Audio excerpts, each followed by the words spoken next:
YCP పాలనంతా దాచుకో దోచుకో అన్నట్టుగా సాగిందని MLA Amilineni Surendra Babu విమర్శించారు. భైరవాని తిప్ప ప్రాజెక్టును గత ప్రభుత్వం పూర్తిగా విస్మరించిందని నిప్పులు చెరిగారు. కనీసం గంప మట్టి కూడా తీయకుండా ప్రజలు మోసం చేశారని మండిపడ్డారు.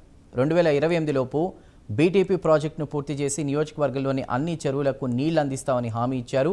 టీడీపీ శ్రేణులతో కలిసి వర్చువల్ మహానాడులో పాల్గొన్న ఎమ్మెల్యే అమిలినేని మాజీ మంత్రి ఉషశ్రీ చరణ్పై తీవ్రస్థాయిలో విరుచుకుపడ్డారు.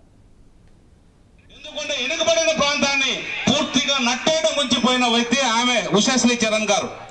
అలాంటి వ్యక్తి పూర్తిగా దోసుకోవడానికి ఈ ప్రాంతంలో వచ్చారు తప్ప ఏ ఒక్క అభివృద్ధి కానీ ఏ ఒక్క ప్రజల మధ్యలో ఏ రోజు తిరిగిన పాపాన ప్రజల కష్టాలు తెలుసుకున్న పాపాను కూడా పోలేదు ఆమె.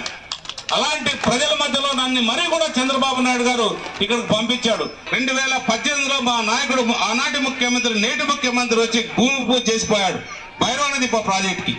అది 19 నుంచి 24 వరకు కూడా ఎవరైతే ఇక్కడ మంత్రిగా పనిచేసి ఏ పని కూడా మీ కష్టాలు చూడుకోకుండా ఎప్పుడు తన స్వార్థం కోసం పనిచేసిన ఆమె గంపుడు మట్టి కూడా ఎత్తగకుండా వాళ్ళని సాగనింపించడం జరిగింది.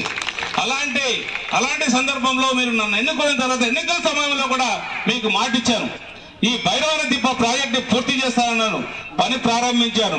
ఖచ్చితంగా 2028లో ఈ ప్రాజెక్టు పూర్తి చేసి మీ ప్రతి ఇంట్లో కూడా ఎప్పుడు కూడా నీరు ఉండేటట్టు చేస్తాం. ఇది నేను చెప్పడం కాదు, మన ముఖ్యమంత్రి చంద్రబాబు నాయుడు గారే క్యాలెండర్ రిలీజ్ చేశాడు. ఇరిగేషన్ ప్రాజెక్ట్ క్యాలెండర్ రిలీజ్ చేయడం కూడా మన రాష్ట్రంలో ఇదే మొట్టమొదటి, మన దేశంలో కూడా ఇదే మొట్టమొదటి చెప్పాలి. ఇలాంటి సందర్భంలో మన రాష్ట్ర అభివృద్ధి వైపు పోతుంది, అన్ని రకాలుగా అభివృద్ధి చేస్తుంది. మన చంద్రబాబు నాయుడు గారు ఉండడం, ముఖ్యమంత్రిగా ఉండడం మన అదృష్టం.